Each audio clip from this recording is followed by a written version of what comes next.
ಪರಮೇಶ್ವರ, ಸಕಲರನ್ನು ಕಾಪಾಡುವ ಈ ನನ್ನ ಗಂಡನ ಮನೆಯನ್ನು ಕಾಪಾಡು ದೇವ, ಕಾಪಾಡು.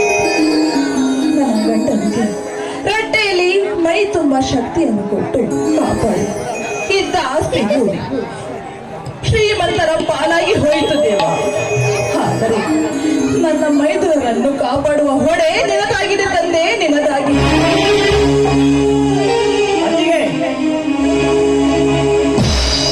ಅಣ್ಣ ಇಲ್ಲ ಏನು? ಇಲ್ಲ, ಯಾಕಪ್ಪ? ಅತ್ತಿಗೆ, ನಾನು ಕಾಲೇಜ್ಗೆ ಹೋಗಿ ಬರುತ್ತೇನೆ. ಹಾಗೆ ಆಗಲಿ, ಹೋಗಿ ಬರಪ್ಪ. ಅಣ್ಣ ಬಂದ್ರೆ ಹೇಳು ಅತ್ತಿಗೆ.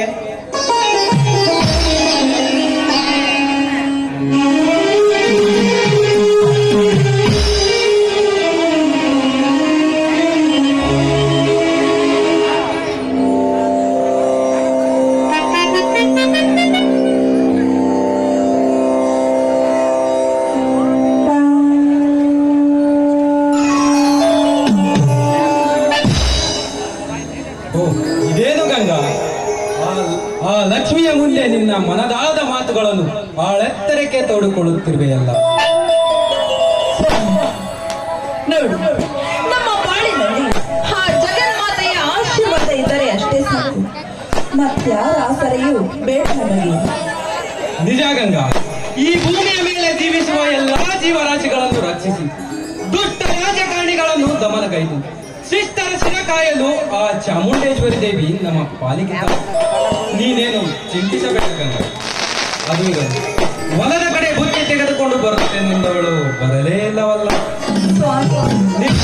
ನಿನ್ನ ದಾರಿ ಕಾದು ಕಾದು ನನಗೆ ಅದಕ್ಕೆ ನಾನೇ ಬಂದೆ ಗಂಗಾ. ಸ್ವಾಮಿ, ದೇವರ ಪೂಜೆಯನ್ನು ಮುಗಿಸಿಕೊಂಡು ಬರೋಣ ಅಂತ ಇದ್ದೆ. ನೀವೇ ಬಂದ್ರಿ.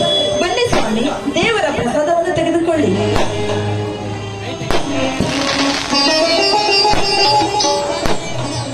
ಅಮ್ಮ ಚಾಮುಂಡೇಶ್ವರಿ ದೇವಿ, ಚಂಡಮುಂಡರನ್ನು ಸಂಹರಿಸಿ ಚಾಮುಂಡಿ ಎನಿಸಿಕೊಂಡ ನಿನಗೆ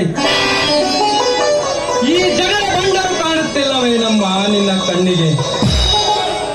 1000ಕ್ಕೆ 20,000 ಸಾಲವನ್ನೇರಿ ಒತ್ತೆ ಆಳಿನಂತೆ ದುಡಿಸಿಕೊಂಡು ಬಡವರ ನೆತ್ತಿಯ ಮೇಲೆ ಕಾಲಿಟ್ಟು ಮೆರೆಯುತ್ತಿರುವ ಈ ಶ್ರೀಮಂತರ ದರ್ಬಾರನ್ನು ಮಣ್ಣು ಮುಕ್ಕಿಸು ತಾಯಿ, ಮಣ್ಣು ಮುಕ್ಕಿಸು.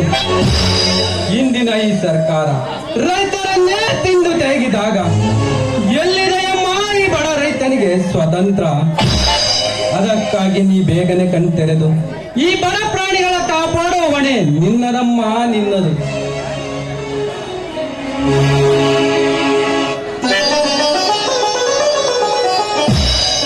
ಗಂಗಾ, ಆ ಕನ್ನಡ ತಾಯಿ ರಾಜರಾಜೇಶ್ವರಿ ಕೀರ್ತಿ ತರುವೆ ಬರುತ್ತೇವೆಂದು ತಮ್ಮಂದಿರು ಪತ್ರ ಬರೆದಿದ್ದರು. ಇನ್ನು ಬರಲಿಲ್ಲವಲ್ಲ? ಇನ್ನೇನು ಬರಬಹುದು ಸ್ವಾಮಿ.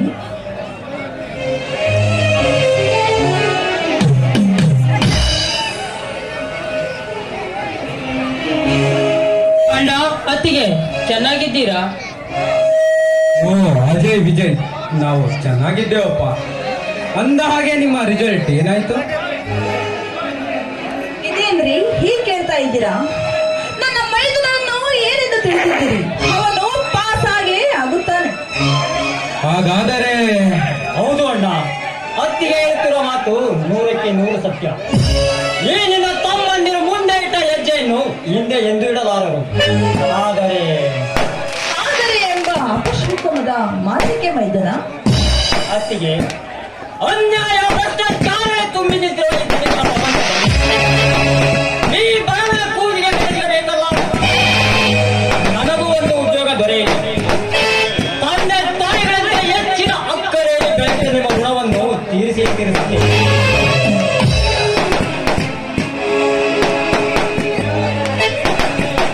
ಚಿಂತಿಸಬೇಡ ಮೈದನ.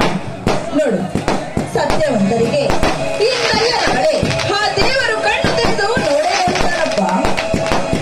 ನೋಡೋ ತಮ್ಮ ಜಯ, ನೀನು ಸರ್ಕಾರಿ ನೌಕರಿಯನ್ನೇ ಮಾಡಬೇಕೆಂಬ ಹಠ ಐತೆ. ಹೇಗೋ ನಿನ್ನ ಡಿಗ್ರಿ ವರ್ಷ ಮುಗಿಯಿತು. ಇಲ್ಲಿಗೆ ನಿನ್ನ ಶಿಕ್ಷಣ ಮುಗಿಸಿದರಾಯಿತು. ಹೆಚ್ಚಿನ ಶಿಕ್ಷಣಕ್ಕಾಗಿ ಹಣ ಬೇರೆ ಇಲ್ಲ. ಇನ್ನು ನಿನ್ನ ತಮ್ಮ ವಿಜಯ ದ್ವಿತೀಯ PUC ಇರುವುದರಿಂದ ಇನ್ನೂ ಓದಲಿ. ನೀನು ಸರ್ಕಾರಿ ನೌಕರಿಯನ್ನು ನಂಬಲಿಸದೆ ಯಾವುದಾದರೂ ಒಂದು ಸ್ವಂತ ಉದ್ಯೋಗವನ್ನು ಮಾಡು. ಹಣವನ್ನು ನಾನು ಹೇಗಾದರೂ ಮಾಡಿ ಕೊಡುತ್ತೇನಪ್ಪ. ಹೌದಣ್ಣ, ಅಣ್ಣ ಹೇಳುವ ಮಾತು ನಿಜವಿದೆ. ಬಡವರಾದ ನಾವು ಹೆಚ್ಚಿನ ಶಿಕ್ಷಣಕ್ಕೆ ಮುಂದೆ ಹೋಗಲು ಹಣದ ತೊಂದರೆ ಇದೆ. ಅದಲ್ಲದೆ ನಮ್ಮಂತ ಎಷ್ಟೋ ಬಡ ವಿದ್ಯಾರ್ಥಿಗಳು ನಿರುದ್ಯೋಗದಿಂದ ಬಳಲುತ್ತಿದ್ದಾರೆ. ನೌಕರಿ ಎಲ್ಲಿ ಸಿಗಬೇಕಣ್ಣ? ಅದಕ್ಕೆ ನಾನೊಂದು ನಿರ್ಧಾರಕ್ಕೆ ಮಾಡಿದ್ದೇನೆ. ನನ್ನ ಓದನ್ನ ಇಲ್ಲಿಗೆ ನಿಲ್ಲಿಸಿ ಇಬ್ಬರು ಸ್ವಂತ ಉದ್ಯೋಗ ಮಾಡಿ ಅಣ್ಣ ಅತ್ತಿಗೆರ ಋಣ ತೀರಿಸೋಣ. ಅಜಯ್, ನೋಡಪ್ಪ, ನಿನ್ನ ವಿದ್ಯಾಭ್ಯಾಸ ಇನ್ನು ಒಂದು ಹಂತಕ್ಕೂ ಬಂದಿಲ್ಲ ಅಂದ ಮೇಲೆ ನೀನು ಈ ರೀತಿ ವಿದ್ಯಾಭ್ಯಾಸವನ್ನು ನಿಲ್ಲಿಸುವುದರಲ್ಲಿ ನಿಮ್ಮ ಅಣ್ಣನ ಮಾತು ಕೇಳೋದ್ರಲ್ಲಿ ಸತ್ಯವಿದೆ. ಸ್ವಲ್ಪ ಯೋಚಿಸಿ ನೋಡಪ್ಪ. ಇಲ್ಲ ಅತ್ತಿಗೆ, ನನಗೆ ಸ್ವಂತ ಉದ್ಯೋಗ ಮಾಡಲು ಮನಸ್ಸಿಲ್ಲ. ಸಿರಿತನ ಬಡತನ ಎಂಬ ಅಸಮಾನತೆಯ ಸಮುದ್ರ ವರ್ತಮಾನಕ್ಕೆ ಬಡವ ಬದುಕಲೇಬೇಕೆಂದು ಮನವರಿಕೆ ಮಾಡಿಕೊಡುವೆ ಇಂದಿನ ಈ ಶ್ರೀಮಂತ ಕೋಣಗಳಿಗೆ. ಅಜಯ, ನಿನ್ನನ್ನು ಕಲಿಸಿ ವಿದ್ಯಾವಂತನಾಗಿ ಮಾಡಿದ್ದು ಮನೆಗೆ ನಂದಾದೀಪವಾಗಲೆಂದು. ಅದನ್ನು ನೀನು ಮರೆತು ಬಿಸಿ ರಕ್ತದ ಅಮಲಿನಲ್ಲಿ ಈ ಮನೆಯ ದೀಪವನ್ನೇ ಆರಿಸಬೇಡ ಎಂದು ನಿನಗೆ ಎಚ್ಚರಿಸುವೆ. ಅಜಯ, ಅಣ್ಣನ ಸನ್ಮಾರ್ಗದಲ್ಲಿ ಮೊದಲು ನಾವು ಸುಧಾರಿಸೋಣ, ನಂತರ ಇಡೀ ಸಮಾಜವನ್ನೇ ಸುಧಾರಿಸಿದರಾಯಿತು. ಅದಕ್ಕೆ ಸ್ವಲ್ಪ ಕಾಲಾವಕಾಶ ತೆಗೆದುಕೋ ಅಜಯ್. ವಿಜಯ್, ನೀನಿನ್ನು ಈ ಜಗತ್ತನ್ನರಿಯದ ಚಿಕ್ಕ ಹುಡುಗ. ನಿನಗೇನು ಗೊತ್ತು ಈ ಸಮಾಜದ ಬಗ್ಗೆ? ಶ್ರೀಮಂತಿಕೆಯ ಸೊಕ್ಕಿನಲ್ಲಿ ರೈತರನ್ನೇ ತಿಂದು ತೇಗಿ ಮರವೇರಿದ ಮದ್ದಾನೆಯಂತೆ ಎದೆಯೊಬ್ಬಿಸಿ ಮೆರೆಯುತ್ತಿದ್ದಾರೆ ಇಂದಿನ ಈ ಸೊಕ್ಕಿನ ಶ್ರೀಮಂತರು. ಅಂತವರ ಪಾಲಿಗೆ ಸಿಂಹದ ಮರಿಯಾಗಿ ಅವರ ಶಿರಸೀಳದಿದ್ದರೆ ನನ್ನ ಹೆಸರು ಅಜಯನೇ ಅಲ್ಲ.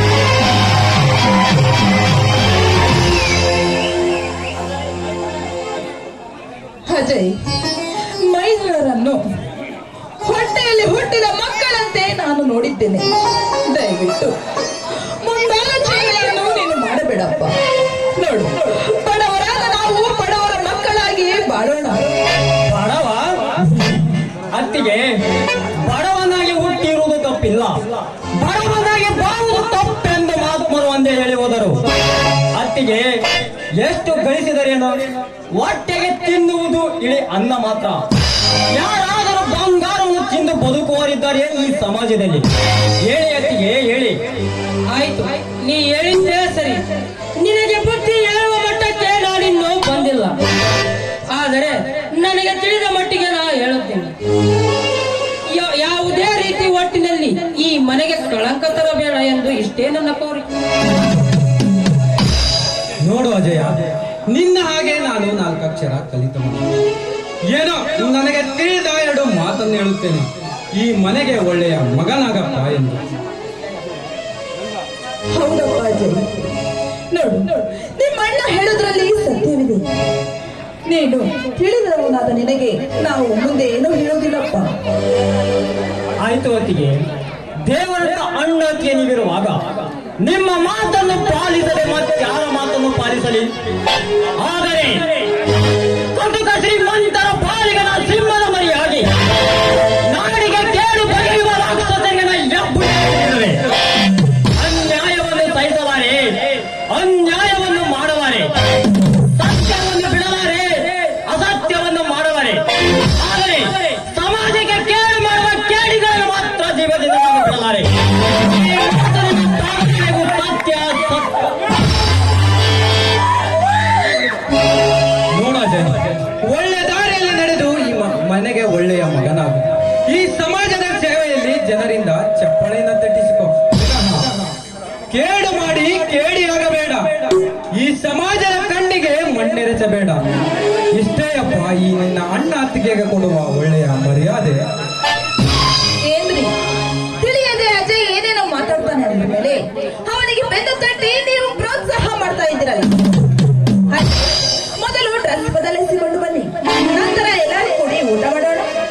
ಹೌದು, ಮರ್ತೇ ಬಿಟ್ಟಿದ್ದೆ. ನಿಮ್ಮ ರೂಮ್ಗೆ ಹೋಗಿ ಡ್ರೆಸ್ ಬದಲಾಯಿಸಿಕೊಂಡು ಬನ್ನಿ. ಎಲ್ಲರೂ ಸೇರಿ ಊಟ ಮಾಡಿದರಾಯ್ತು. ಆಯ್ತು ಅಣ್ಣ, ನಾವು ಡ್ರೆಸ್ ಬದಲಾಯಿಸುವಷ್ಟರಲ್ಲಿ ನೀವು ಊಟಕ್ಕೆ ರೆಡಿ ಮಾಡಿ, ನಂತರ ಊಟ ಮಾಡಿದರಾಯ್ತು. ಅತ್ತಿಗೆ, ಊಟ ಮಾಡೋಕ್ಕಿಂತ ಮೊದಲು ಈ ಸಂತೋಷದಲ್ಲಿ ಒಂದು ಹಾಡು ಮಾಡಿ ಸುಮ್ಮನೆ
ರೆಡಿ ಮಾಡಿ ನಡೆಸಿಕೊಡುವೆಯಾ ಗಂಗಾ?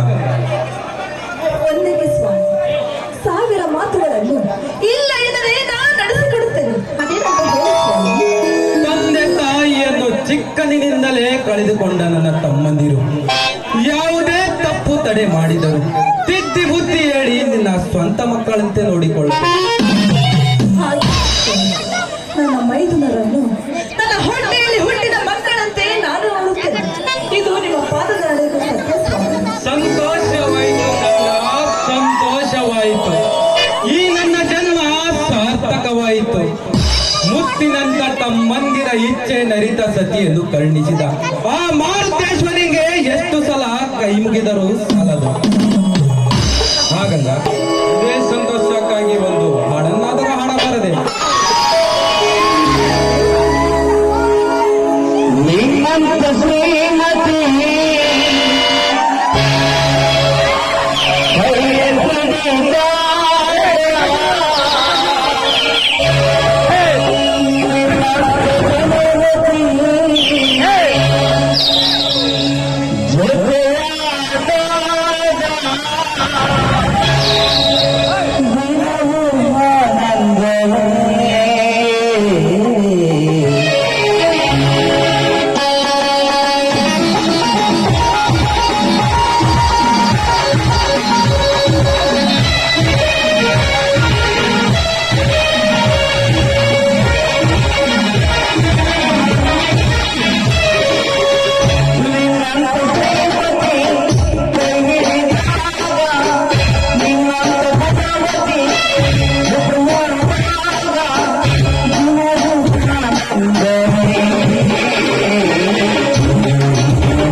ಜೇನಿನ ಸಿಹಿ ಮರೆಯುವ ಹಾದಿ ಹೂವಿನ ಹಾದಿಯೇ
ರಾತ್ರಿಗಳೆಲ್ಲ ಮೊದಲನ ರಾತ್ರಿ